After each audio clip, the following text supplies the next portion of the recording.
We'll call the work session for the Bellefonte Borough Council to order. It's 6:30. I'll go over a couple guidelines. Council chambers is open to the public with normal or standard occupancy levels. If you can't hear me, let me know and I'll try to talk through this mask. Face covering and masks are optional. Masks are available at the sign-in desk. View live feeds and recordings of work sessions and Borough Council meetings through YouTube or through CNET. You can also attend virtually, and you would have to contact the borough the afternoon before the meeting to get the information to sign on. So with that, we have some opening comments and opening remarks. We'll welcome everyone to Bellefonte Borough Council work session. No council action, making of motions or approvals is taken during work sessions. The next item is trivia question from Mr. Bernier. The Bush House Hotel was built in 1869 by an attorney and developer named Daniel G. Bush. It was one of the first hotels in the country to have what? Electricity. Anybody got a better one? Well, the last one was controversial. Valiant. About that though. Valiant. Right here in Bellefonte. Yeah, isn't that amazing? That's a good level to be, just so. That's right. All Well, right. you can step it up just a notch. You know, it gives Ralph more time now, so we'll move into Ralph's presentation for the 2023 budget planning. I first want to acknowledge we have Dawn, Lori, and Julie with us as staff members who help and always help with different parts of the budget process. So at different times we may have a question or two and they'll help answer them. I wanted to put this together, go through this, a little slide presentation for you, give you some background information. The borough completed a strategic management plan in 2021. Previously, the previous council scheduled a strategic planning retreat for 2022. In early 23, we actually postponed that to 23. Early 23 is what we're really targeting for that. And then this work session is really meant to give a snapshot of our financial condition and how we might approach the 23 budget process. 1 second here. 1 second here.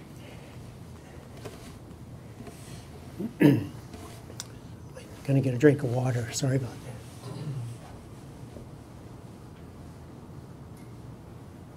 Thank you very much. Thank you.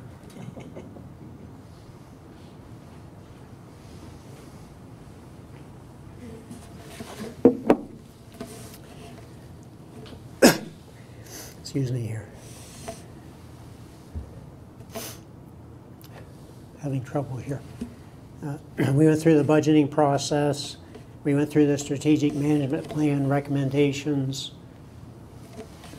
We increased the revenues and we wanted to incorporate the strategic management plan recommendations for each department as we go through this process. And we also we're also given some recommendations for council. The goal number 1 was to increase revenues, which we tried to do through adopting a LRTA ordinance. Goal number 2, we developed a long-term financial plan, was one of the goals for capital and projects. I'm going to leave Julie talk in a couple minutes about where we're at with that project. Goal number 3, we wanted to improve the borough operations with increased efficiency. We're doing that at least by consolidating the police and the borough office reception area, receptionist, and there's some other changes in the works. Goal number 4, develop long-term environmental sustainability. There's been a committee established to work on that goal. Again, these are just goals for council.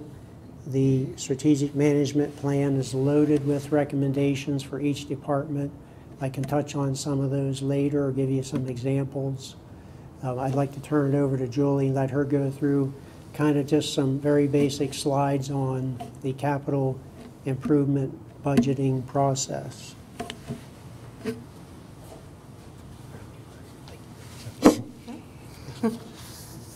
Hello. I just wanted to do an overview. So I'm working on some spreadsheets that have, you can turn to the next slide. They start out with an asset inventory. So an inventory for, now I'm working on this for the water and the wastewater, and then I'll use these sheets, modified versions for other departments where they will fit, pretty much all of our departments. So in order to prioritize equipment purchases and our projects that we do, we can go through and find, using the asset management sheets, that's one of our first steps. There will be each of the sheets, or each of the assets, pieces of equipment or whatever, will have a sheet linked to it as well that can show the maintenance that's been done on it and costs for that maintenance.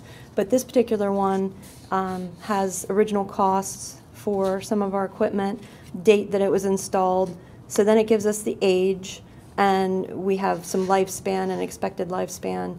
And every time that lifespan is below 20%, we get a red column. And as we move across, we can rate that with condition.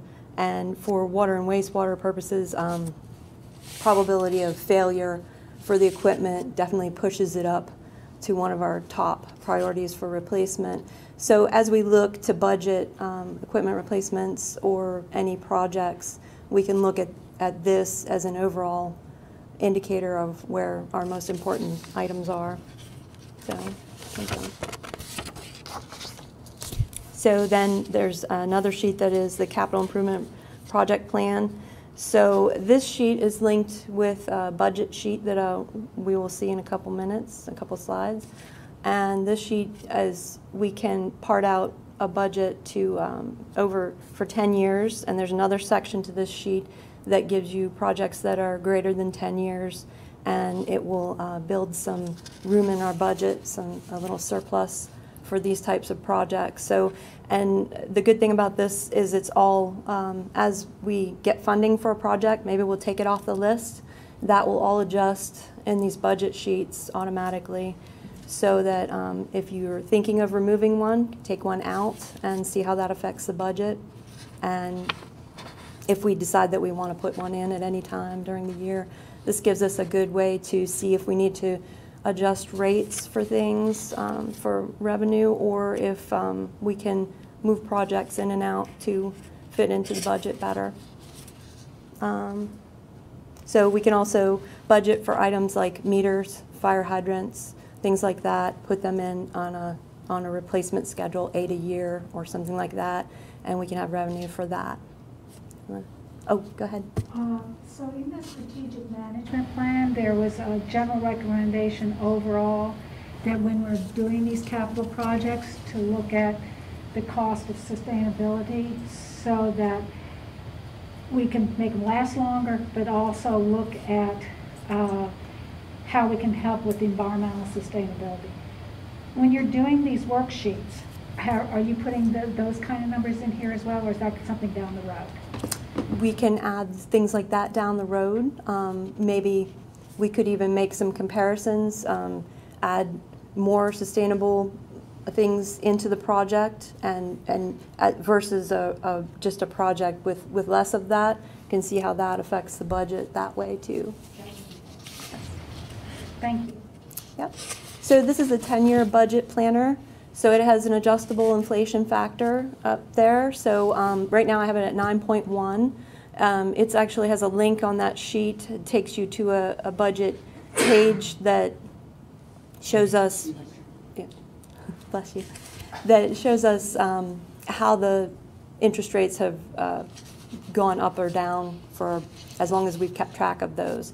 So right now we're at 9.1. Of course, we aren't going to be like that forever, but that just gives us an idea where the budget might be if we maintain that, or maybe raise a little, or we can take that to 3%, which is one that we often think of to have a little extra built in. And those, I do have some of the numbers in for that.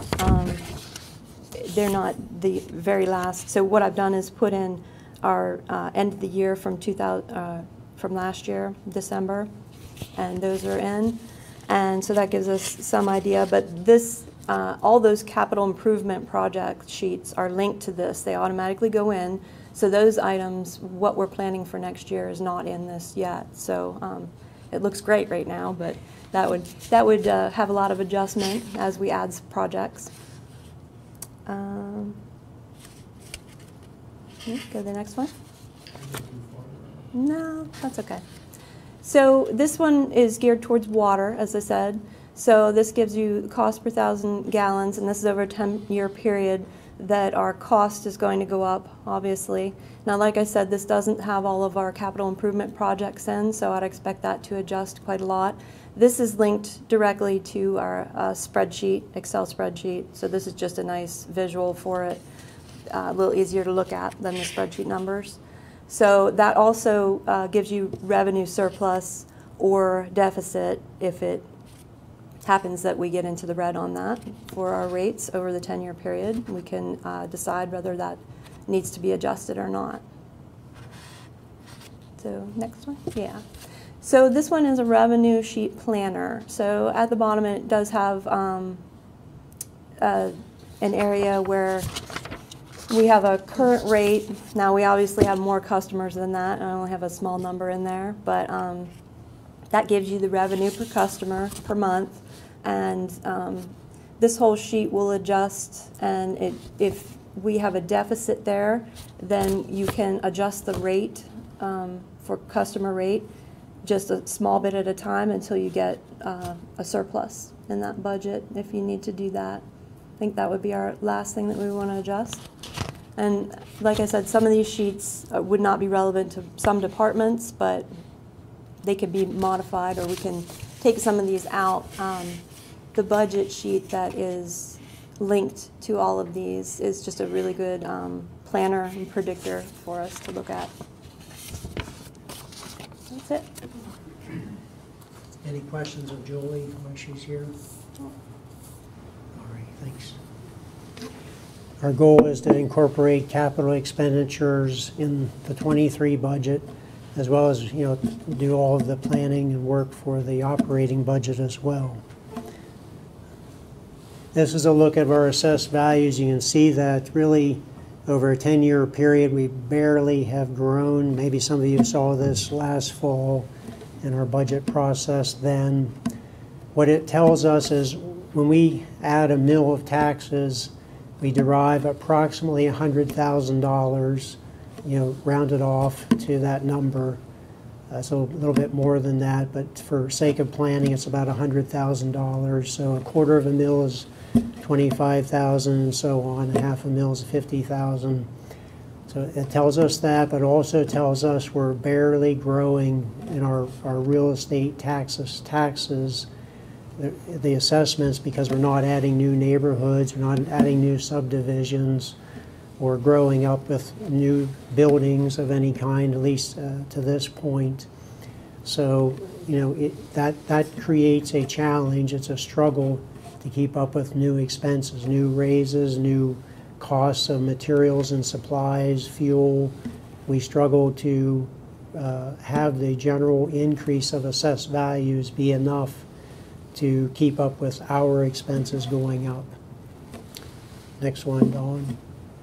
This is a snapshot of what they call the Act 511 taxes, the earned income. As you can see, the big number is earned income. It's a 5-year look from 2015 to 2020. You can see it has increased about 2 to 3% a year, which is normal, about the cost of living.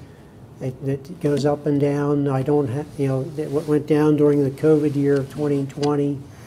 I don't show the last year or so, but I guess the point is, well, a couple points. Earned income we're capped by the state on how high that can be under the borough code. It was 0.5, and you could go to a 0.6 if you did away with another tax. So we did do that a number of years ago.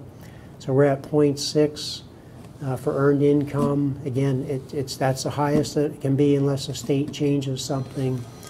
So $775,000. It is a lot of money, but it's less than a third of what the general fund needs to cover the budget. We'll look at that in a moment. So the other taxes are relatively small amounts. It depends on what's happening in real estate. Local services tax is the tax that people pay. It's a $52 head tax that people pay if they work in the borough. Again, earned income is collected by the employer and paid where you live. So there's some differences in the taxes. I think we're good on this slide for now. The population of the borough really hasn't changed much. It's slightly decreased. It's been slightly decreasing for a number of years. I think what happens is, families have their kids grow up and move away, so, the numbers change. Again, we're not adding new neighborhoods because we have really no room to grow, so I think that's what's happening. The borough's a beautiful place to live, but kids grow up, they go to college, and sometimes they move on, they don't come back, so it affects our population numbers. Next one. This is just, again, maybe you saw this last fall. Our footprint is relatively small. It's 1.8 square miles, where like our neighbor, Spring Township, which surrounds the borough, is 27.1 square miles. Much larger, has room to grow, is adding neighborhoods. So it's a whole different financial picture for a growing township versus a borough that has really no room to grow. On top of not having much room to grow, we have a high relative percentage of non-taxable properties. The county buildings, the school properties, the borough parks, church properties, fire halls and cemeteries. Libraries aren't up there, but libraries is another one. It's a non-taxable property. So what that means is the burden is on everybody else that does pay taxes to carry that load. It's a heavy load.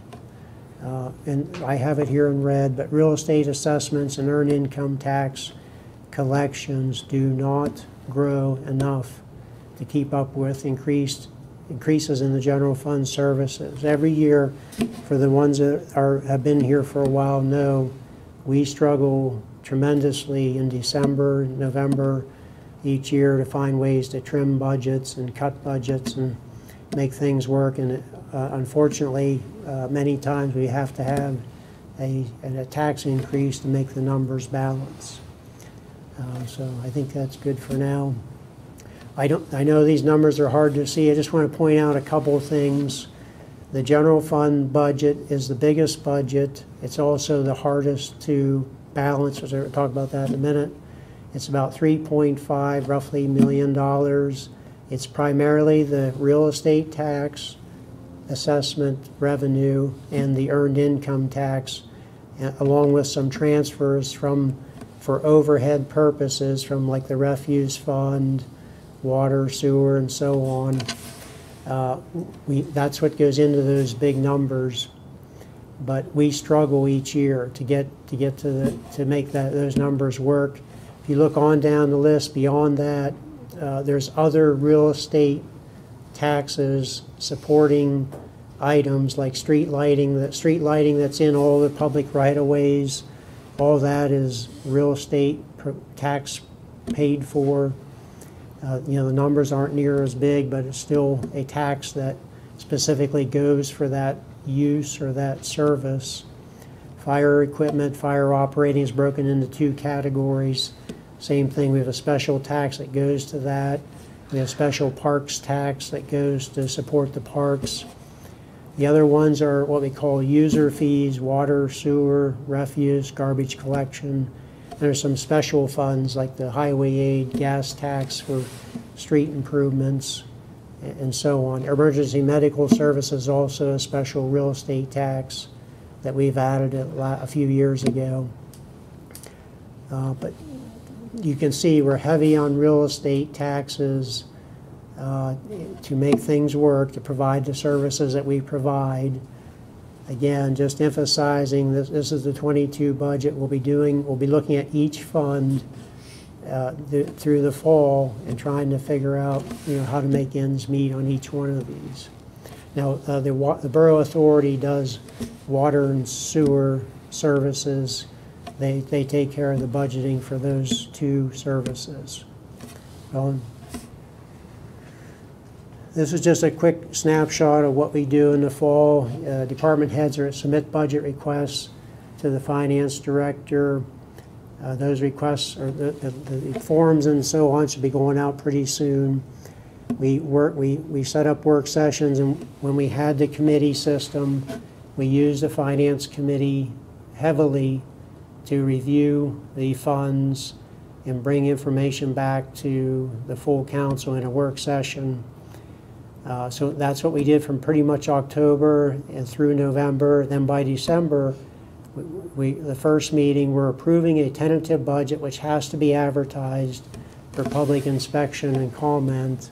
There's a 10-day period for that minimum. And then the second meeting, we approve the budget with any changes in taxes and so on. Again, that second meeting in December. We always start with the smaller funds and end with the general fund. The general fund's always the most difficult to balance. We struggle each year with expenditures for programs and services because they exceed the revenues that we are projecting.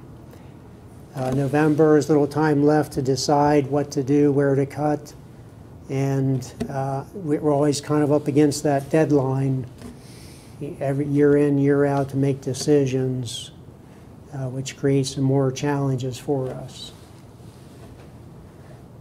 We have some options. We can keep doing it the same way, or we can look at some different processes.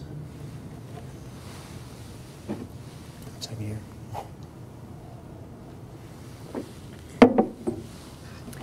I'm suggesting a couple of things. We can review the general fund early. We can prioritize our budgets. We can review excuse me one second here. The strategic management plan recommendations for each department, and we can fill the budget with the highest priority items.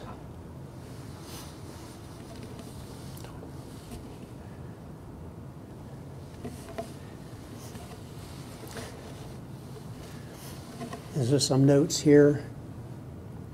And spend within our means.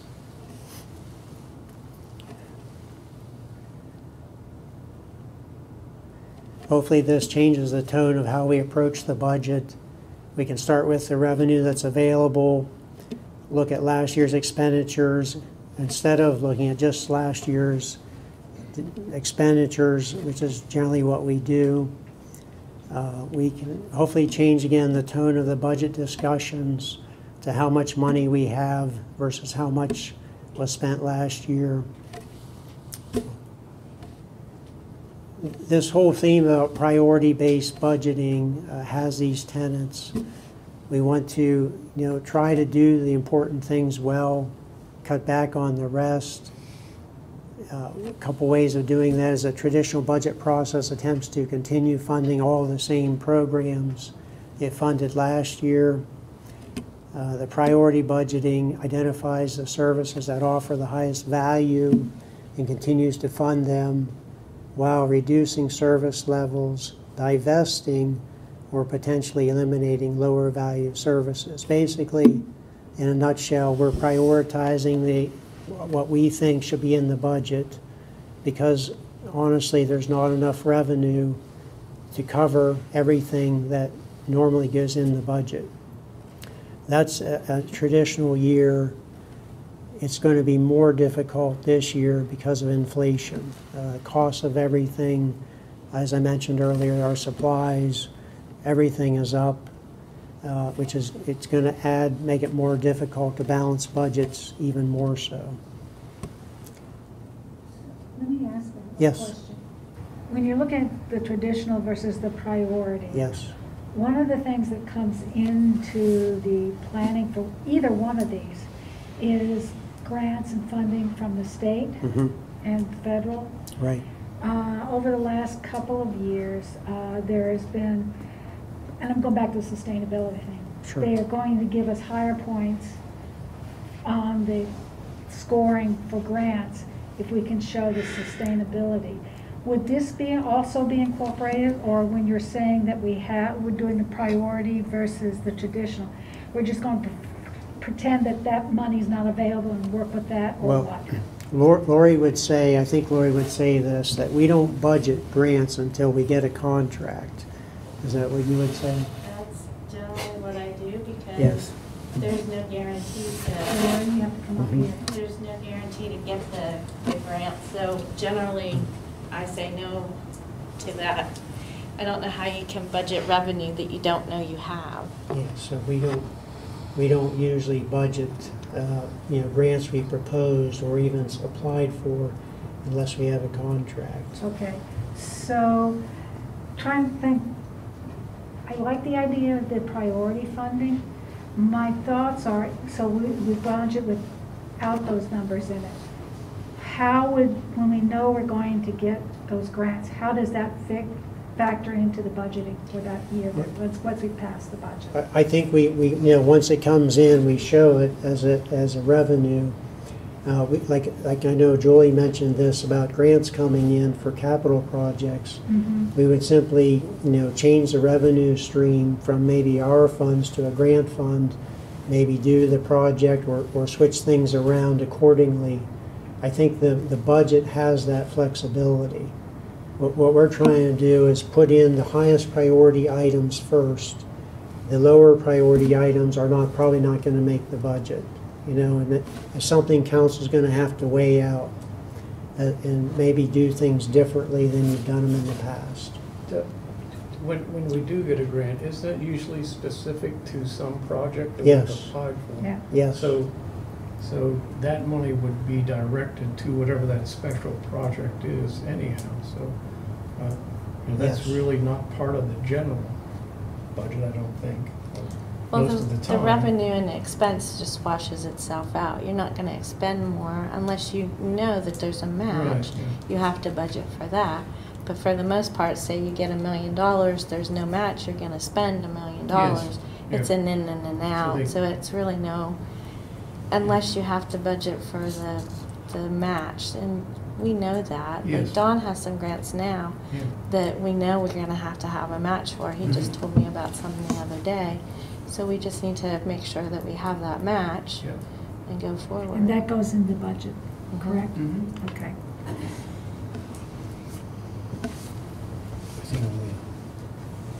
So what we're trying to say, probably in other words, we're questioning past patterns of spending.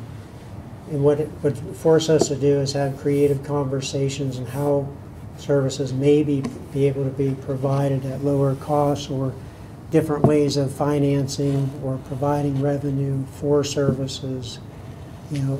Consolidation of services as talked about, letting maybe another intergovernmental partner provide the same service at a lower cost. It just makes us look at what's being provided now in the budget and how could those services, if they're a priority, be funded differently, hopefully at a lower cost, less taxes going into them from the borough. There is a number of ways that go into priority budgeting to help prioritize what we're spending, where the money's going, basically. So this is a list. I'll just skim down the list. We can build a program to start with that looks at the inventory of what's in the fund, what's in the general fund, for example. Lori already has it broken down into categories. Like, for example, HARB, planning, zoning, come to mind. Everything's broken down into very nice budget categories already. But within those, we can look at where the money's going, what's being done, the functions of the program or the service that's funded, and start asking questions. Look at the full cost of the service, direct, indirect expenses, the service level requests, review the demand for services, support for program revenues. Should we change the user fees? The grant, you mentioned grants. There talks about grants. Is there any grants that we should be trying to go after? I mean, even tentative grants that we should make a priority. You can't go after everything, but maybe there should be some priority grants that we try to go after. And we mentioned intergovernmental revenues. Is there some way we could do something different? Other methods of ranking spending. These are just some tests that we could use, and we can help create a format that makes it easy for council members and the mayor and so on to look at spending. When we start to go through the funds, we would maybe apply some of these measures, some of these tests to the funding, the spending, and use it to hopefully prioritize where the funding is going.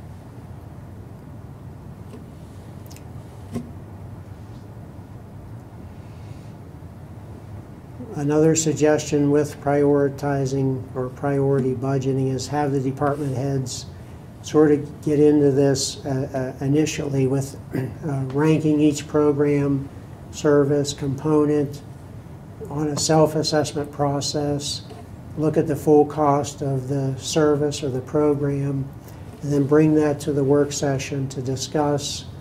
We can discuss, how things have been done in the past, and is it still a priority going into the future, especially for 2023? And ultimately, council ranks, where the spending should go. This is just a quantitative process. We talked about the other processes. The tests is kind of qualitative. This is kind of quantitative. We can use a number system along with the qualitative system. And it's a very basic. Number 4 ranking would be their highest item, critical role for that spending, and then of course a 0 means it's not that influential for spending based on our priorities. Hopefully, by changing things up, we would gain a better understanding of where funds are spent, the total cost of the programs, and whether they're priorities of council. That's to be determined by council. We'd be better prepared for any strategic planning retreat that's scheduled in the future. We talked about one in January. And then potentially when we come to the 2023 budget, we would have hopefully approve a capital and operating budget that is within the means of the projected revenues, and that aligns from top to bottom with the priorities of council. So that's basically in a nutshell what we wanted to go over. We could do it the traditional way where we look at a fund, we look at the expenditures from last year, maybe try to trim them a little bit, or try this newer process where we dig a little bit deeper, we rank the spending, we rank the programs, the services, see if there's any savings, or put in the priority items, and the rest don't make it in the budget, and the rest are not funded by the borough. Just to clarify, we want to start early on with the general fund. Instead of waiting till the end, we know we're going to probably have a deficit. A typical deficit could be anywhere from 100,000 to 300,000. It's probably going to be at least in that realm, if not more, this time around. So knowing that, I'm suggesting we start early on the general fund and start going down, trying to prioritize what's in there, what should be in there. And then when November comes, we already have a priority list established. And if we find out we're 100,000 short, we have a ranking to base our spending on. And it's up to council after that. If we stay within our means or propose a tax increase, that would be up to council. Randy? Ralph, on those last couple of slides, we were talking about the goals. Yes. You know, you look at that, why not replace goals with sustainability? Then you're looking at it across the board as, you know, how much is it gonna cost to sustain this department or this type of work? I think that puts more onto that question than it does when you're looking at a goal, because you can change a goal from here to there to there, but if it's sustainability, and as Joanne mentioned earlier, if that helps us for more grant money, things like that, let's change that to sustainability. And go look at those goals in that fashion instead of a goal. Look at it. I agree with 100% of what you're saying. I would just use a broader term to define sustainability, as in economic sustainability. How are we going to keep funding what we're doing? Not keep raising taxes and have people that are Right. having difficulty with paying taxes and so on. That's a difficult situation. So we're trying to find a balance of sustaining based on the revenue that we have. So I like that part. And of course, there's the environmental sustainability. What I want to do is piggyback off of what Randy just said. Don and I and Deb are working on the sustainability certification. Sustainability is not just environmental sustainability. It's broadly what you're talking about. It's the economic, it's transportation sustainability, it's water sustainability, it's everything. So when you look at that certification problem, it gives us some ideas as to, and so we could use that as a tool in helping doing what Randy has just said. Sure. So it is the broad thing. You're right, and Randy's right. Okay. It's not just environment. Okay. Very good. What hurts the most, Ralph? The fact that we don't have real estate expansion, we Right. don't have, is that what is truly, when it comes down to it, that's what's hurting? Yes. Paying for the services that Yes. we now have, the fact that we don't have a new development going in Yeah. and 10 more families, you know, jobs at wherever, okay? Right. We're not unique No. as far as boroughs across the state go in that, right? No. We can't be the only one that's, We're not. so to speak, landlocked as far as real estate goes. So Right. how much of an impact do things like the sale of the Armory property have, or don't we know yet? I mean, I know you've mentioned Yes. before that comes off our taxes, and that's a Right. really good thing. I know you Yes. guys were really happy about Yes. that. Financially, how much does that really help? I can actually get an estimate of how much that'll help the tax base, Yeah. through the Help. assessment office. It does help, but, we're missing out the 100 home. Right. No, I know. Yeah, we're Those missing things out. we won't have, but Right. selling something as simple as that. Yes, it'll help. To go back to your first question, all the older boroughs that are maxed out like us are having the same trouble. And they're going through similar processes of how to provide a service out of the general Right. fund a different way, a less expensive way.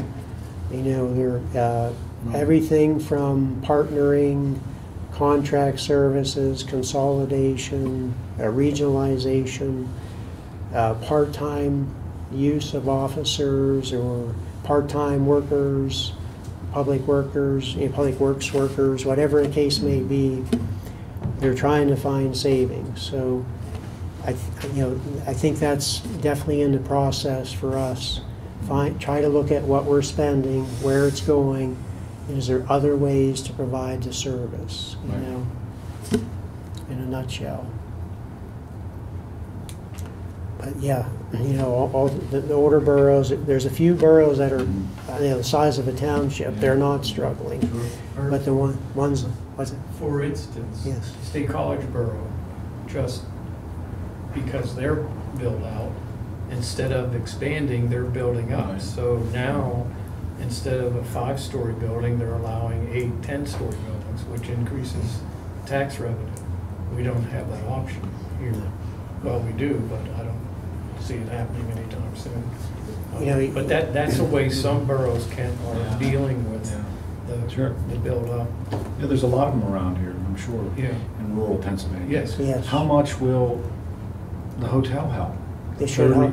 condominiums and the businesses and things. I mean, it sounds so gloomy right now, but are those things that will really make a financial impact on these numbers that we're struggling to match now? Things like that. Yes, it should help over time. Over time, I know it won't be immediate, but Right, yeah. there's hope that There hey, is, yes. there's going to be employment there, there's going to be jobs, there's going to be people living there, Yes. there's going to be things to do down there, Yes. right? Yeah. So it's not all doom and gloom. No, I it mean, isn't. we do have some good ideas coming, right? Yes. I know it's difficult. Yes. I'm sure it's difficult. I mean, even if we weren't able to expand with developments, it's hard to pay a police force. It's hard Yes. to maintain Right. the guys that plow my street so well, you know, Mm-hmm. every time we get a snowstorm. I'm sure it's expensive to maintain those things. Yes. But there are some things that are coming that will help, Yes, I believe so. Yes, I do. you know? You gotta remember, Kent, that the LERTA program is giving them a tax break, Yeah. but the incentive for doing it was To get them.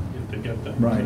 Yes. No, I know. I guess it's hard to put a number on how much those things will help. I mean, because the services aren't going to be cheaper in 2024. You know, police departments aren't cheaper. Yeah. Plows aren't cheaper, I'm sure. Diesel fuel's not cheaper. Right. So I was just curious, you know, and do you have hope that those things will They will. come into play in Yes. 2023 and 2024, maybe? We're still hoping. And I we know. get Tom Songer, you know, we're still optimistic. Yeah. He's gonna break ground. I don't know when, but, but yes. But, yeah, So. I don't yeah. think it'll offset the deficit though, No, the Okay. hotel. I don't. not at all? Well, it'll certainly have an impact, but I don't think we'll Offset. come out It on won't the be, plus side. Just with that project. No? So that's not going to But it'll help. help. Well, Yeah, here's Every one that every will bit help. helps. It will, but the other help would be the county, who occupy a lot of our buildings and pay no taxes, but they do in-kind services for us. Nonprofits in the borough don't pay any real estate taxes. Well, they have to be IRS exempt. Yeah. Some are, some are not. So you gotta Okay. be careful. So, Which way it there is. is legislation that's being proposed to try to recover some of those tax dollars that we don't get like in our borough, the county seat. But it's slowly. Hasn't happened yet. Yeah. Yeah, so, and there's another thought, you know, when we go through these meetings and we waive fees for nonprofits that are based here in the borough, that may be something we need to consider as a priority. Do we have the cash base to continue doing that, or do we half the fees or whatever? So those are kind of decisions we may need to consider. That's a great example when we go through, like, say, the general fund streets, who helps provide a lot of the labor, a lot of the assistance for special events. Is the fees, the user fees, substantiated based on the full cost? So we'd hope that would be part of a discussion, and maybe we find out the fees are way too low, or we need to do something different on how we handle special events, just as an example. I mean, ultimately, you know, if we don't cover it through user fees or some means, it goes back on the taxpayer. So, you know, everything you see, the parks, the special events, if it's not completely paid for, we're paying for it. So that's just one small example, but we've got to look into the details and figure out what those costs are and decide what needs to be changed.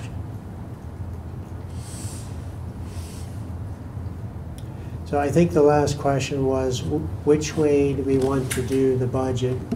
We want to try working on the general fund early, like breaking it down, looking at the costs, have the department heads come in and go down through. That'll be, you know, Chief Weaver, Matt Allman, Public Works, of course, Lori and Julie. Frank Newell, but he's pretty much with the authority, but same idea with the authority. We try to break out the costs. You know, it's new to us too to do it this way, but we do our best at trying to break out the costs. And then come November, we're not crunched. you know, we have a prioritized list of ways to spend the money. So you just basically want them to work on setting their own priorities. Well, it's a way to get started. Right. They do like a self-assessment of what they think's important. We bring that to the table to look at, review, discuss, and then you're going to have your own priorities. You know, you're all representatives of constituents. You're all going to want to see it maybe different in different lights. But we take everything, put it together, and try to decide what the top priorities are. So can that start in August? It certainly can. Yeah, I mean, I'll say we can start reviewing things. We can try to get word out to our department heads and tell them we're going to try this. Come back in 2 weeks and see what we have. You know, Okay. yes. Now, what we traditionally do, you know, we do the easier funds along the way. So I would like to still do some of those, get those checked off, but, you know, try to get as much of the general fund done as we can. Well, it may require a longer work session, That's perhaps, possible, and, yeah. you know, move it along that way. And if we work on the general budget for 30 minutes or so or Yeah. longer, and then we can pull in maybe two of the smaller ones to Sure. take care of those as well. Sounds good.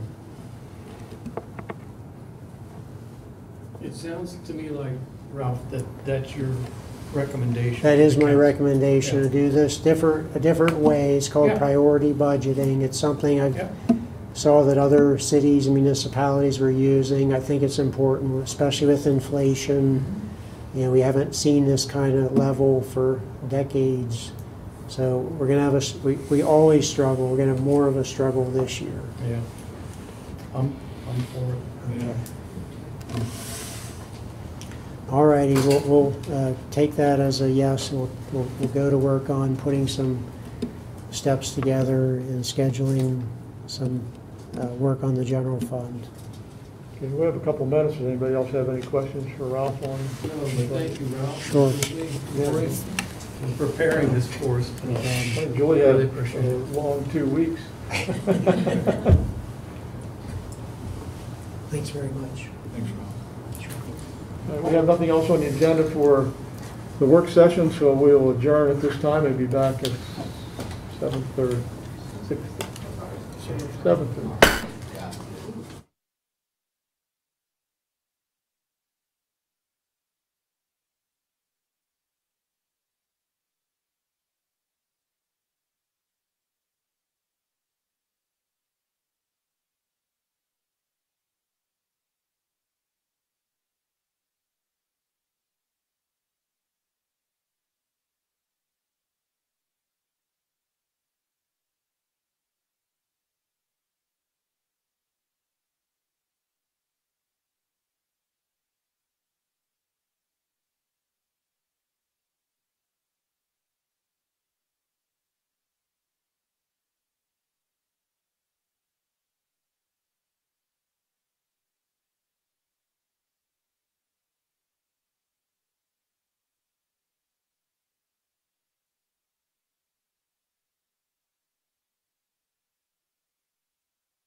I'll call the council meeting of the Bellefonte Borough Council to order.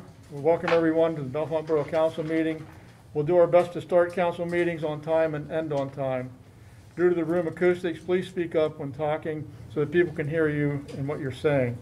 All comments and reports should be kept to a 3-minute maximum. At this time, we have a pledge of allegiance followed by a moment of silence. I pledge allegiance to the flag of the United States of America, and to the republic for which it stands, one nation, under God, indivisible, with liberty and justice for all.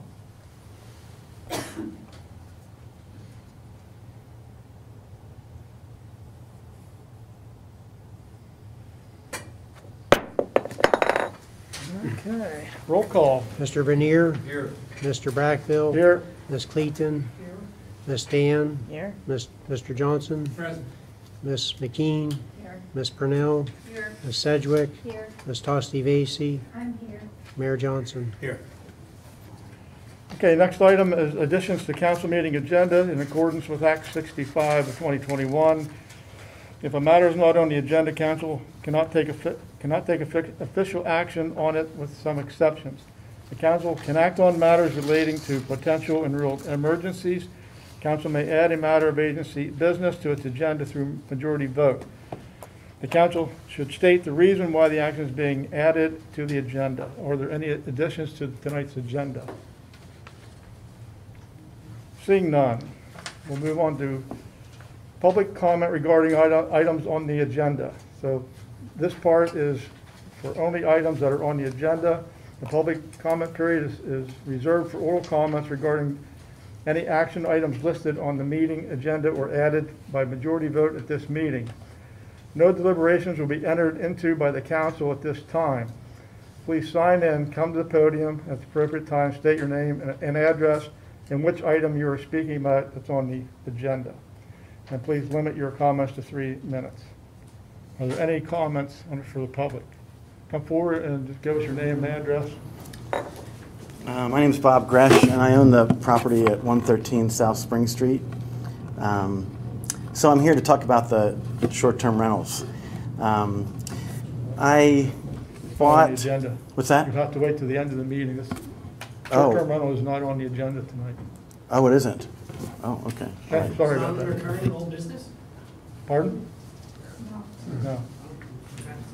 It's not being talked about tonight. Any comments on the agenda?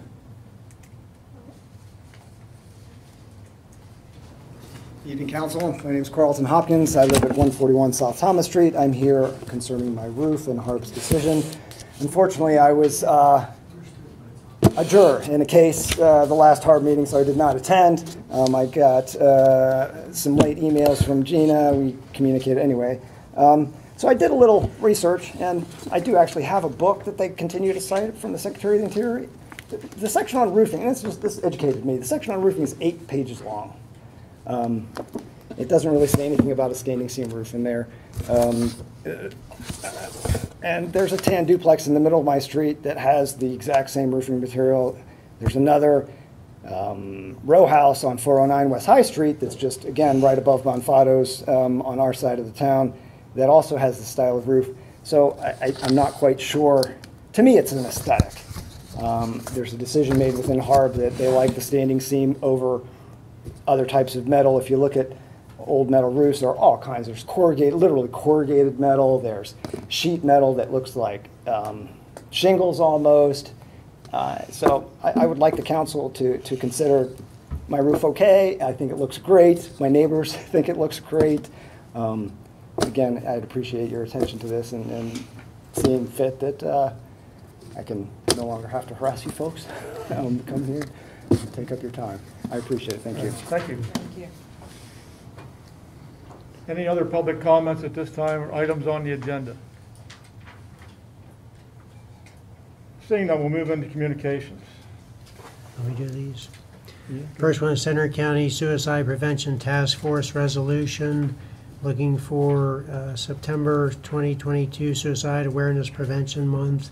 September 10th would be the Suicide Prevention Day. Looking for a motion. I'll ask for a motion and second to approve a resolution for September 2022 Suicide Awareness and Prevention Month, with September 10th, 2022 being the Suicide Awareness and Prevention Day. I have a motion. I'll make that motion, McKean.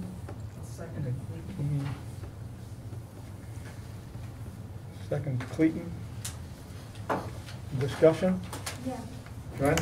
I read the letter, and it says a resolution of a proclamation. Is this actually a resolution, or is it a proclamation? If it's a proclamation, that's something that's done by the mayor and not by council. If it's a resolution, we have no resolution here in our packet this evening, so there's nothing here we can actually vote on. So we need to decide whether it's a resolution or a proclamation, and in either case, it can't be done until next time, because we don't have anything in front of us to actually vote on. Did you get the copy of the There's a resolution? letter in here. No. That came with, at least my material. Okay. Came with the second page, resolution, it's in the form of a resolution, says resolution.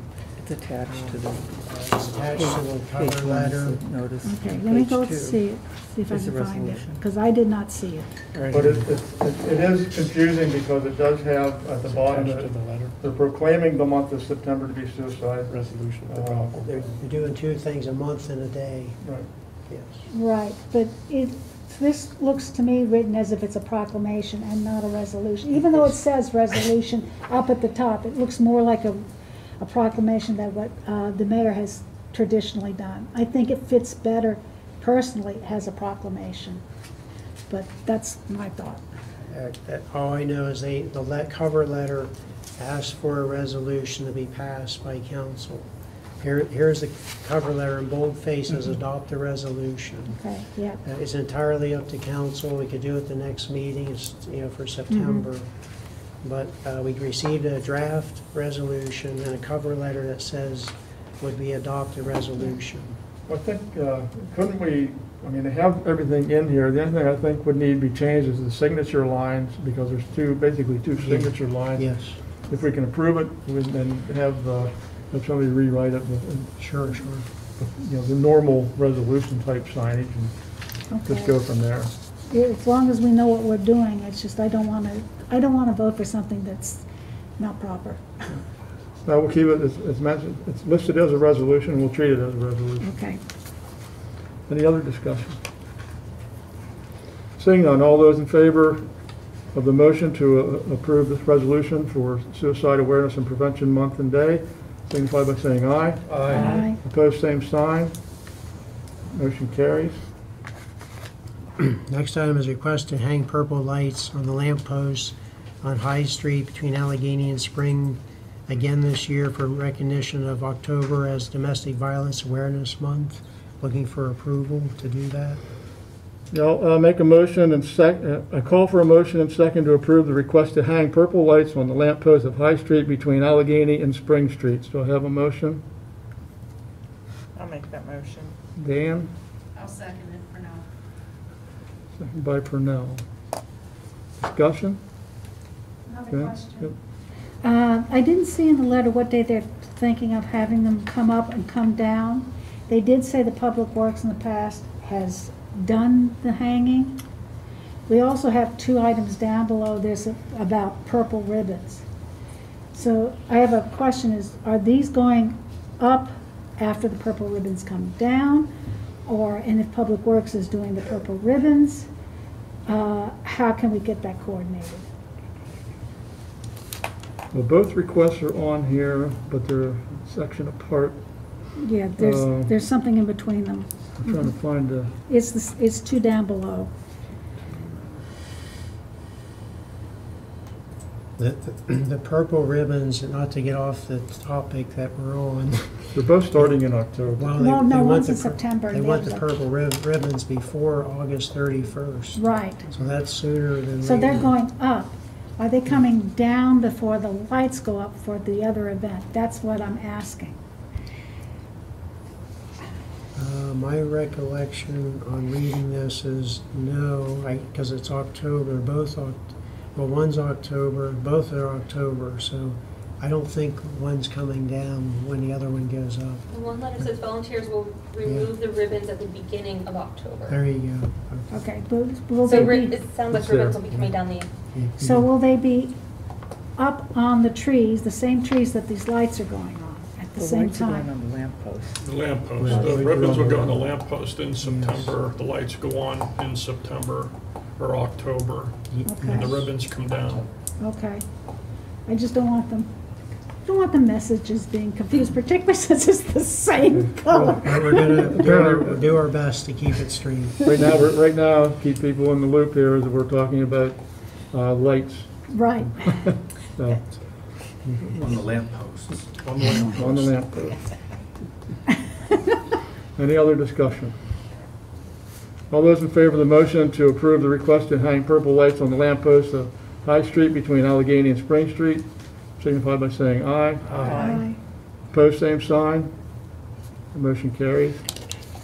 Next one, the Children Advocacy Center of Center County recognizes October as Center County Protects Kids Month and Domestic Violence Awareness Month on October 4th, 2022 in Talleyrand Park. They're looking for a motion to approve the use of Talleyrand Park for this event.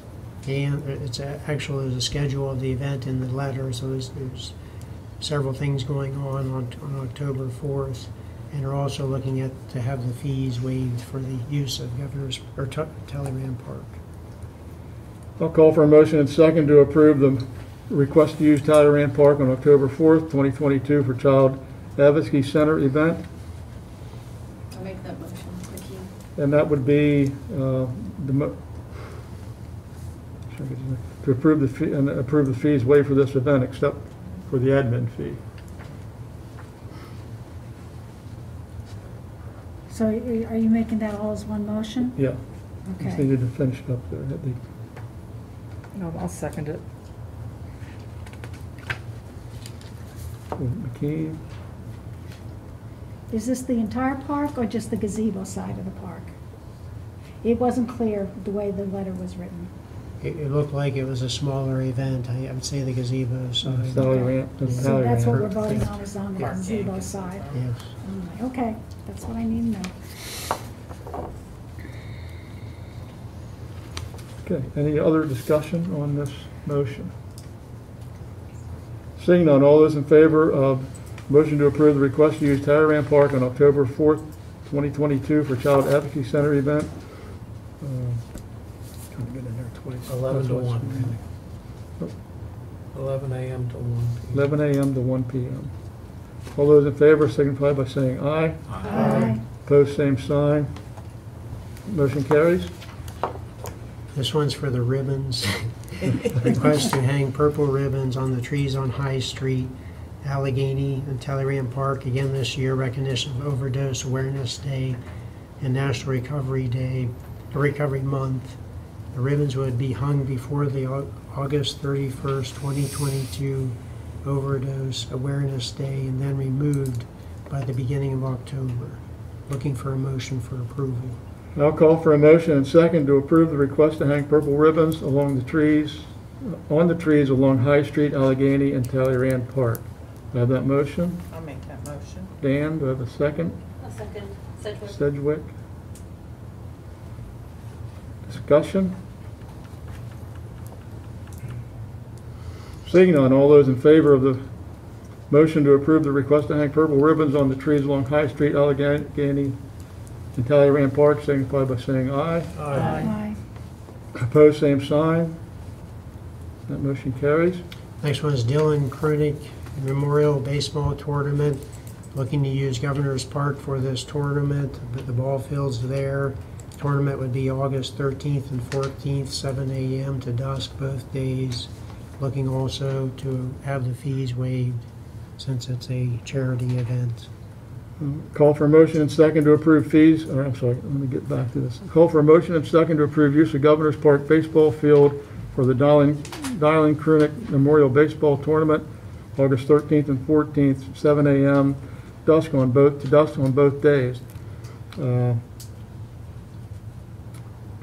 is this?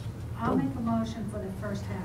for the 13th and 14th, 7 a.m. to dusk, and do the fees waiver in a separate motion. Okay. Trustee Basie with the motion, do I have a second? I'll second it, Clayton. Clayton. Discussion? Seeing none, all those in favor of the motion to approve use of Governor's Park Baseball Field for the Donald Krunick Memorial Baseball Tournament, August 13th and 14th, 7 a.m. to dusk on both days, signify by saying aye. Aye. Opposed, same sign. That motion carries.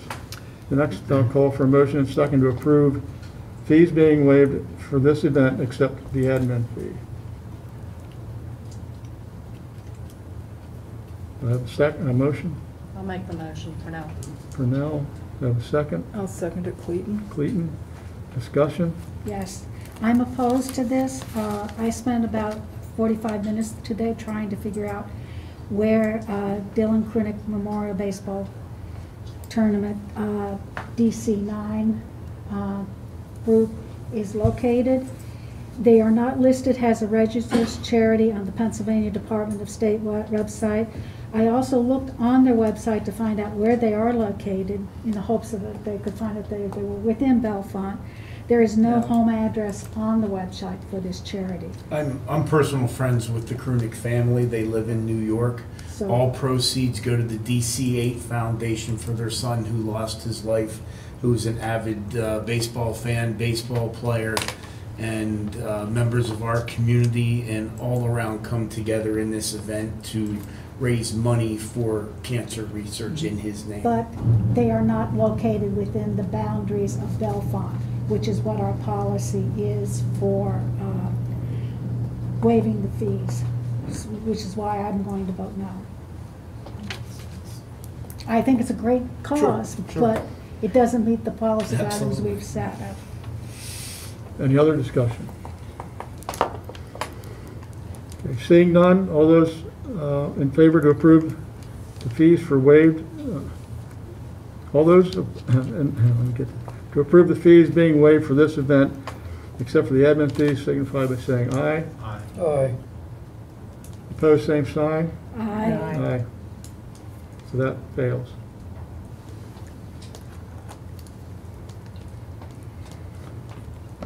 Next item is, this is actually on Beaver Street, request to block off the 600 block of North Monroe Street to Simpson Street, again on Beaver Street, on September 4th for a block party, which would be noon to 9 p.m.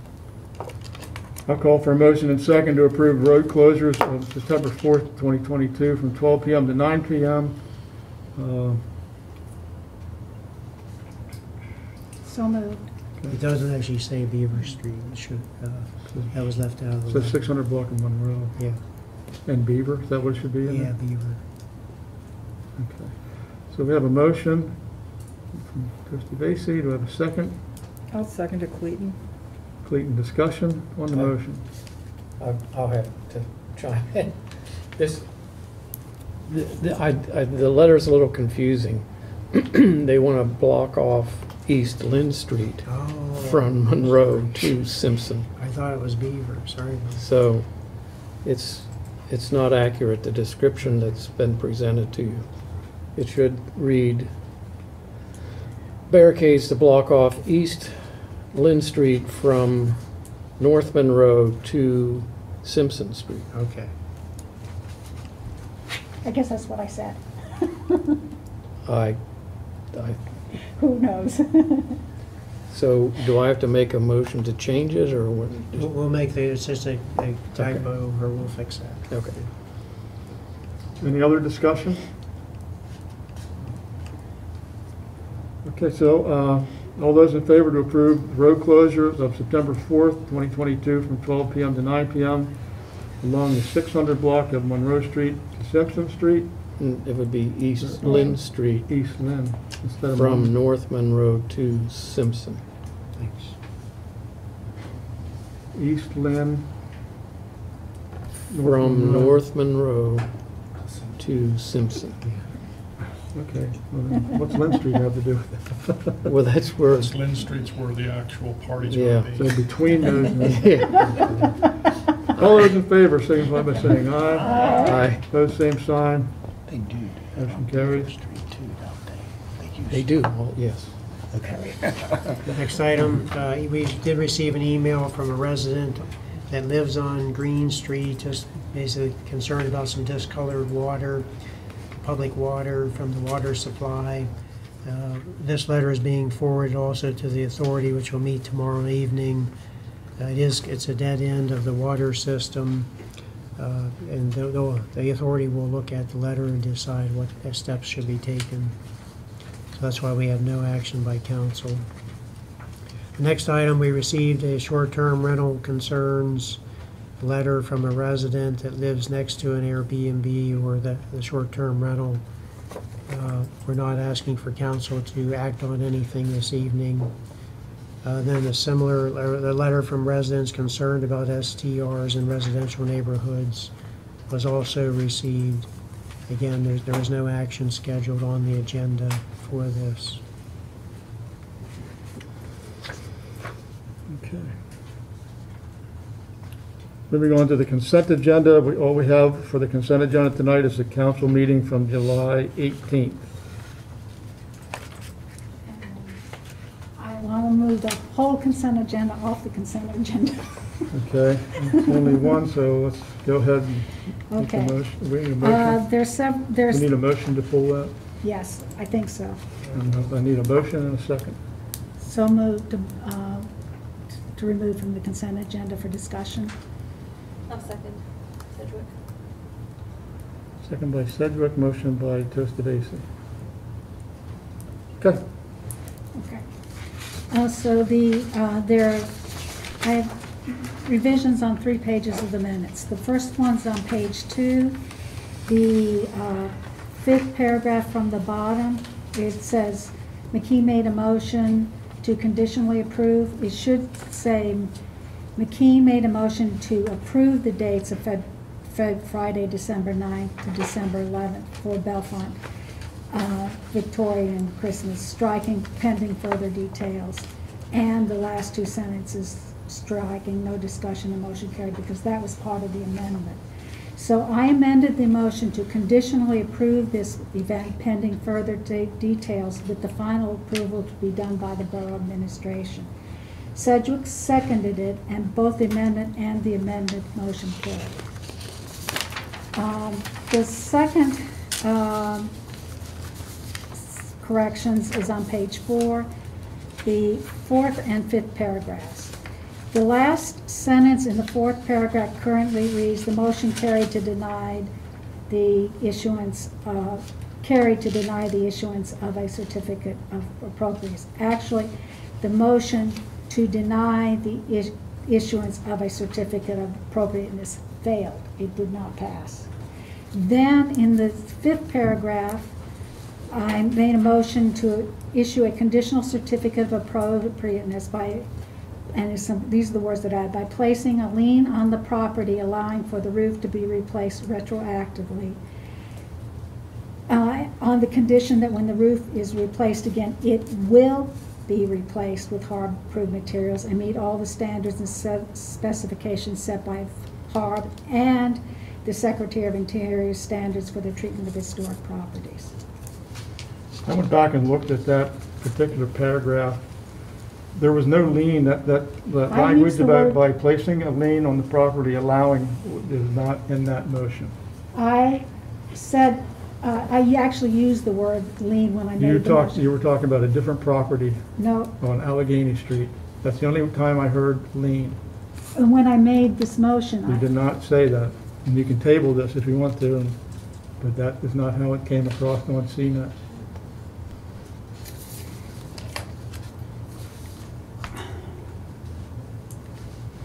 Okay. But was my intent, and that's what I thought I had said. Honestly, no, it wasn't there. I didn't Okay. hear it. It was pretty much Okay. the way it was written in the original minutes. Okay, but the last part with the Secretary of Interior standards is still correct. That's still correct. And on the page 5, under public comment, both paragraphs 2 and 3 have my name misspelled. And in the 3rd paragraph, I would like this to say, strike the term disappointment in and change that to regarding her dismay and bafflement over the council's vote on July 5th. John put July 5th in just so that we know which date we're talking about.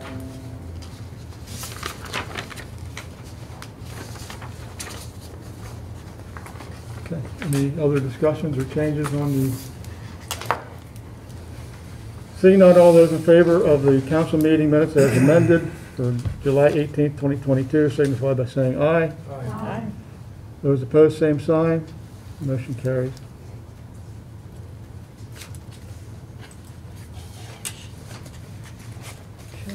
Now we go into, not so much reports, but we go into the OCA, Office of Community Affairs. The mayor, I think, we Oh, got. yep, sorry, Mayor. I always jump over you, because there's nothing there except your name. Tonight, for a mayor's report, I would just like to spotlight all of the organizers, volunteers, participants, and anyone involved with the 2022 Summer Sounds from the Gazebo series. I know we're approaching the end of the series. I had the honor of introducing last night's entertainment. It was great. I know weather didn't cooperate and it got moved inside to the church, but great time had by all. And I just wanted to remind everybody of the upcoming two events. August 7th, Zoop will be performing Las Vegas style music, and August 14th, our very own Bellefonte Community Band will be performing. So come to Talleyrand Park and have a good evening and listen to some good music.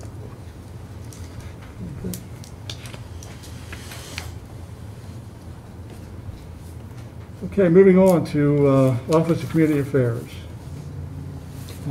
I can read the headline here. This is an item that went through the HARB board. It's 141 South Thomas Street. We heard, I think, the owner speak early on in the meeting. HARB motion to deny the roof replacement based on roof material being inconsistent with the Secretary's standards for rehabilitation is what is written here. Gina's away this week, so she could not be here. But so the HARB is, the motion, the way it's worded is to deny the issuance of a certificate of appropriateness for this project, which would mean the homeowner would have to undo that type of roof. So I will call for a motion to deny the issuance of certificate of appropriateness for the following project as presented, 141 South Thomas Street. HARB motion to deny the roof replacement based on roof material consistent with Secretary standards for rehabilitation. I have that motion. So moved. Trustee Basie, do I have a second? I'll second it, Clayton. Clayton. Discussion.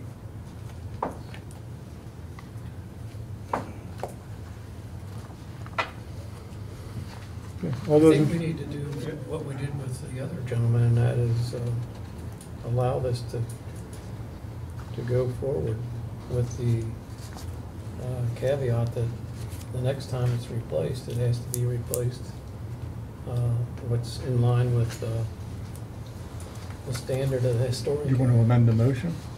I can. Well, I think you could go ahead and reject the denial and then come back and do the motion that Okay. Joanne That'll did. be clear. That's fine. Okay, let's do that then. Well, it was a comment period, so I Yep, can make a that's comment. Any other comments? Okay, all those in favor of the motion to deny, signify by saying aye. Those opposed, same sign.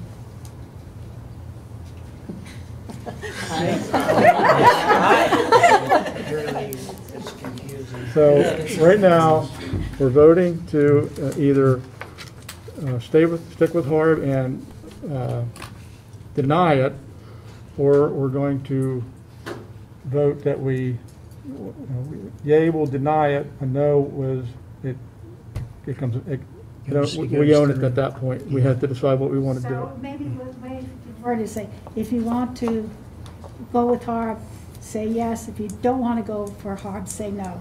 I don't know if that's clear. I If you think go with, I if you have go, to say that I can't imagine everyone at this table understands what's in front of us. But maybe it's just me. I put a new roof on my house recently. Wait, I don't let's not- understand we even don't what need- we're voting on. We don't, well, here it is. You know, it wasn't Harb- presented to us, Randy, it's just Harb- written here. I'm trying to, let me, Harb is telling us, their view is that be denied. And that's basically what the motion is, a Harb motion to deny the roof replacement based on roof material inconsistent with secondary standards for rehabilitation. So if you vote yes for that, it's going to go through. If you vote no for it, it will not go through. And then you have to have a second motion. to do- Yes. how to And we deal create with the another roof. motion. so if, yeah. I can't put it any simpler.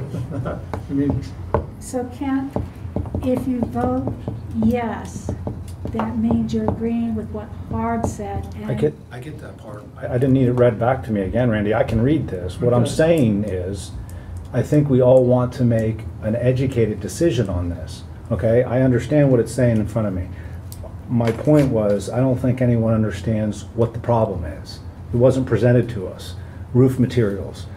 We're saying, we're about ready to vote to allow this to happen and say, yeah, it's fine. Just next time you do it, 35 years from now, make sure it's the right material. Well, what does that even mean? So Kent, maybe, So I think I Gina definitely don't tried want to to deny the explain guy's this. roof. It's already on his house. well, here's the thing, I think where we're getting mixed up is we're jumping ahead. We don't have the next motion yet. And Okay. it doesn't have, so we're not doing an amendment like we talked about. So we want to deal with this one, get it out of the way, and then go to the next motion. so Kent, what I understood from listening to them at those last 2 meetings, Randy and I were both at those meetings, was that the reason they had made a recommendation to deny is because this house was built turn of the last century.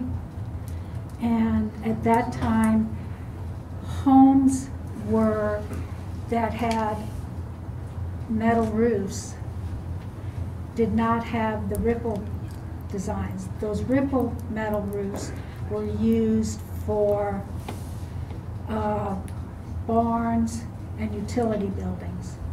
And the PHMC, the Pennsylvania Historic Museum Commission, has us as part of the, what is it called, Joanna, PHMC? no, Certified the local government. CLG says that we need to be following the guidelines from the National Trust for Historic Preservation that says that when you either need to put on the same roof you currently have, or you need to have a roof that's historically appropriate.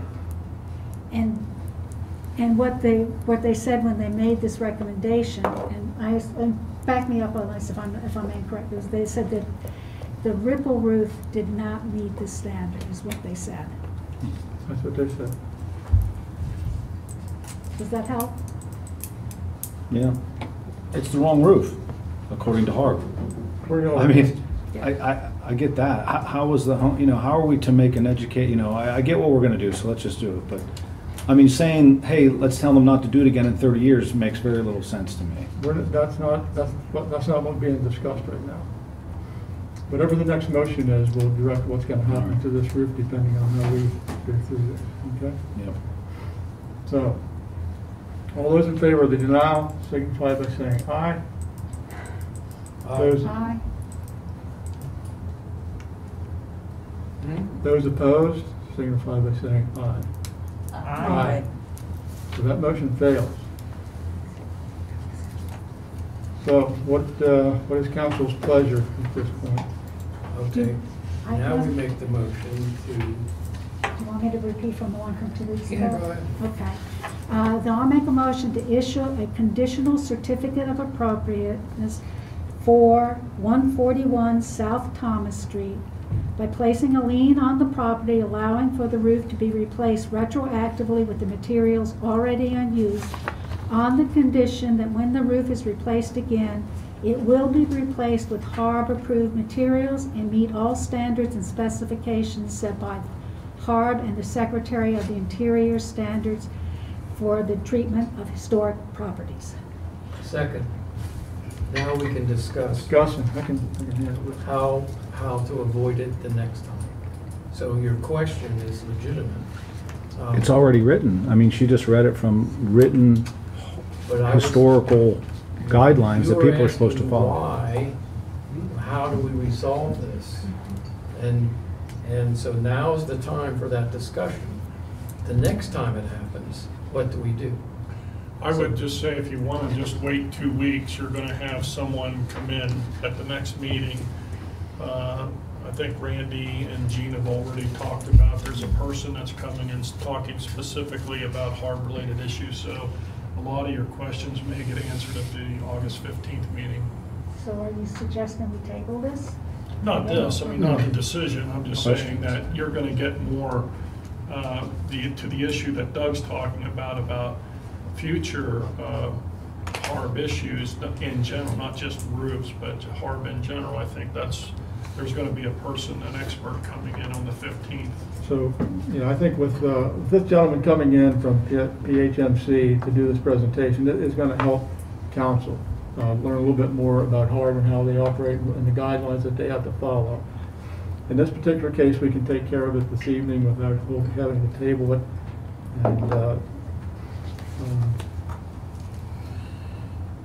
I think, you know, I'm not satisfied with that motion just because of the additional language that's put on there at the end, because we're not going to be around, most of us, at that point. And I don't know if it's necessary. I think if it's approved, it's approved. And to go back and say, you know, 50 years, because, you know, I think they pulled that out at that meeting. These aren't 20, 30-year roofs, they're 50, 60-year roofs. The reason I made the motion is that's the way we made it when we did Sylvia Schwartz's. And when I tried to make the motion 2 weeks ago, that was my intent, and I did use the term, so I want to be consistent with this is the third time this has happened in the last 3 years. Any other discussion? We're done with I can't say anything, can't make a comment, Robert's Rules of Order, point of order, statement. No. Okay. Seeing none, all those in favor to the motion to allow the roof using, if it's replaced again, after that roof goes bad, they'll go back to the HARB type materials that they've been requesting.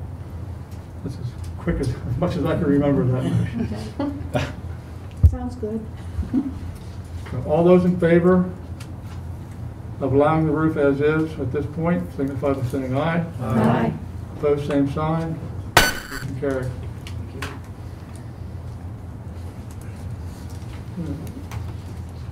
Old business. Yep, we got current old business. Okay. The only thing we have related to the short-term rental is the committee's requesting to get some questions answered from the borough solicitor. That the committee's looking at getting those questions approved or that request approved by borough council. I'm going to ask for a motion and second to approve sending SDR committee questions for legal review and payment of review. Do I have a motion? I'll make that motion, Clayton, have a second? I'll second it. Sedgwick, I'm sorry, McKean? Discussion? Is this for specific questions for specific parts, or is this for the entire ordinance? It's going to be, I think we have a meeting on next Tuesday. And hopefully, I know we may, I'm going to talk to you guys about maybe moving that up a little bit. But it's basically going to be some of the questions that we talked about at a previous meeting and start to move this along a little bit more smoother. But we do there are questions that come up. There were some good points brought up at our last meeting. There were good points brought up through residents who are concerned. And we want to take a look at those at the meeting. It was in everybody's packet for this meeting. So I want to I just want to make sure get some legal advice as to where we are and what we can do so that we come to the table. At that point then, we're going to start approving certain details of the ordinance if we can't get through it all. We'll do some type of thing and just keep approving, so we're not going back, jumping back and jumping back, okay? So that's the purpose. And I had said coming in that if we're going to use money from, and this money comes out of the council general fund under legal, and we'll get approval from all council in order to use that money. So that's the purpose of the motion. Great, thank you. Any other discussion? Seeing none, all those in favor of allowing short-term rental committee to send questions for legal review and also get payment for the review, signify by saying aye. Aye. Opposed, same sign. Motion carries. Next item is we received it's called the 902 composting grant from Pennsylvania Department of Environmental Protection. Just like to turn it over to Dawn and see if you want to add anything to that. Well, not really. I mean, this was just, I want to remind everybody, we're probably a year away. We're going to enhance the asphalt pad, so that work will probably take place next summer. We're going to buy a skid steer and a bagger so that we can bag the compost for residents that don't have a truck. They can come and pick up some bags of compost. So be a year or two away from getting everything fully operational, but that's what that grant's for, and we're excited about the opportunity to get this moving. So that was it. Next item, just a note that our street paving project for 2022 is complete, other than some minor touch-ups or sealing, but the bulk of the paving is done. So I think it was fairly successful. There's a couple, like I said, a couple of touch-up areas, but other than that, they're done. I think we still have a little bit on Ridge Street and the cleanup work on Ardell. And then the next item is under new business, personnel issue. Dawn, did you have something? I know you shared a letter. I don't know if something you wanted to talk about. No, I just wanted to, that was more or less in your packet, just to keep you abreast of when we have people that retire and when we're backfilling positions and so forth. So we did lose a person in wastewater treatment plant that retired. We're going through the negotiated management process right now with our union, so we have it posted internally, and there'll be a domino effect. And then in addition to that, we are bringing on a couple parking enforcement officers part-time here. Gabby's going to start training these fellows. Okay. Also, normally under new business, we have goals and action items, but they are not on the agenda, so we will add items to the agenda at the next agenda meeting. Okay, now we're back into public comment regarding items not on the agenda. So if you want to come back up. Well, sorry about that. I don't.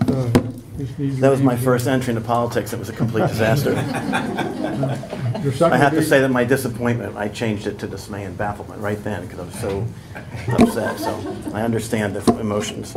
I'm Bob Gresh. I bought what was Bellefonte's first hospital on 113 South Spring Street, and would have a desire to fix it up, and I've been fixing it up over the last 9 months, taking it back to brick, and it's historic. The first apartment's done. It's beautiful, and I invested a lot of money. It's kind of my retirement. I kind of went all in on it because I liked the idea of the Renaissance in Bellefonte. I mean, people are talking about it all over the place. I think it's a real pivot point, so I want to be a part of that. And I was proud of what I was doing. Now, what I realized pretty quickly is that I can either have apartments in there and have them be pretty run down and charge the rent that's being charged. But if I want to renovate or restore the building, there has to be other areas of revenue there. There's just no way with $100,000 in a roof, $60,000 in front, $20,000 in the back, $80,000. There's just no way to recoup those rents. And so I recognize just the difficulty in why a lot of the buildings are the way they are, because there's just no economic way to renovate a building hardly. You can do that, but to restore it to where I think the Harb would like, is very difficult. So I know there's a residential thing going on. I do support the residential Airbnbs. I think it's a neat community. If you've ever used an Airbnb, I think there's some neat things about it to bring people to town. But I'm not really here to speak about that. I'm in the commercial district. And so to me, the commercial thing is the proper land. Totally, there's no question to me about proper land usage. That is where you would put an Airbnb. And so I was kind of really surprised when I went to get my permit just a couple weeks ago. It's the first time I got the permit, and it said it's a placeholder permit. And I was like, you know, I think I've slept a few hours since then, maybe, because I didn't know what was going on until a few weeks ago. And I guess there just would be no, I didn't ask the question because I'm in a commercial zone. There's a Latin phrase, primum non nocere, which is first do no harm. It's part of the Hippocratic Oath. And one of the things I want to suggest tonight is that there are effective rental requirements in commercial buildings. Currently, the town is doing a good job of doing that currently. It works. It seems to be very effective. It seems to be safe. And there doesn't seem to be a compelling reason to intervene in that process because it seems to be working. Now, I understand that STR is a little bit different.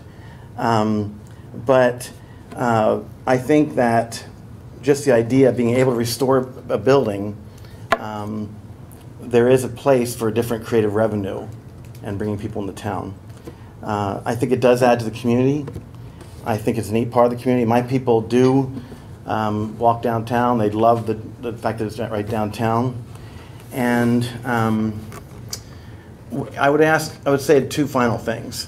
One is, as far as doing no harm, if there hasn't been a lot of complaints, real complaints, then if it was tabled for another year to see what would happen, what happens under the current situation, then I don't think a lot of people would be harmed by that. If there's been a couple complaints, somebody's loud, well, I know that's happened. That happens all the time in residential areas. If we had a law that if somebody gets loud in your neighbor's house, that's going to be shut down, we obviously wouldn't do it. Maybe it's a bad example, but it seems like things are going relatively well. But when issues come up, I know there's a momentum to do something about it. And I wish my proposal would be just to do nothing until a problem really does occur. Now, you may know more of the problems. I haven't heard from my research that there's been significant problems. Seems like there's been a couple issues, but not an ongoing issue month after month after month. And the reason I think it'd be good to wait is because if I wanted to come into town tonight and stay in Bellefonte, if you go to booking.com tonight, there are 0 properties available in Bellefonte. None. It says there are no properties. The Best Western's the closest place to stay. If you go to Expedia.com, whoops. If you go to Expedia.com, excuse me, just to be fair, there is only one local place in the borough, and that's mine. For some reason, I'm not sure why mine comes up. The next place is Spruce Creek, or a couple miles outside of town, and then the only commercial place is the Best Western again. So it's a historic imbalance of not having any hotel rooms in the borough. I think for the history of Bellefonte, there's never been a situation where there's, I don't know if there's any, but there's certainly not a lot. And you're doing a good job with tourism. People are coming in, they're talking about, there's things in the park all the time. And so I think to correct that imbalance, it'd be nice if there was some place to stay until the city balances itself with rooms. So well, that's all I have to say about that. So thank you. All right, thank you. Thank you. Okay. Joanne, you had some comments on? I attended a Drive Electric Coalition meeting on July 21st, and this is basically an announcement for the public. DEP said that they're changing the electric vehicle purchase rebate program.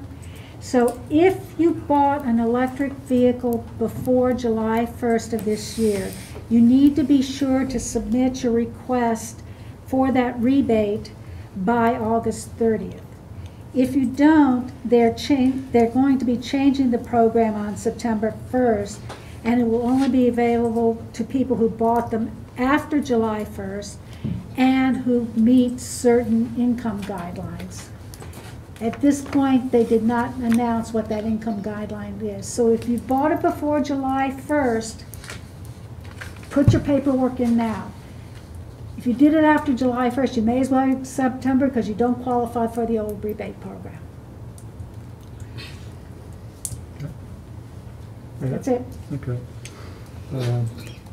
All right, I have also a comment I want to make. This is from the last meeting under public comments regarding the item not on the agenda.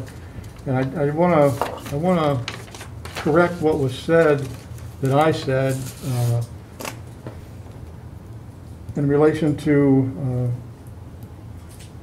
I'll just read this off.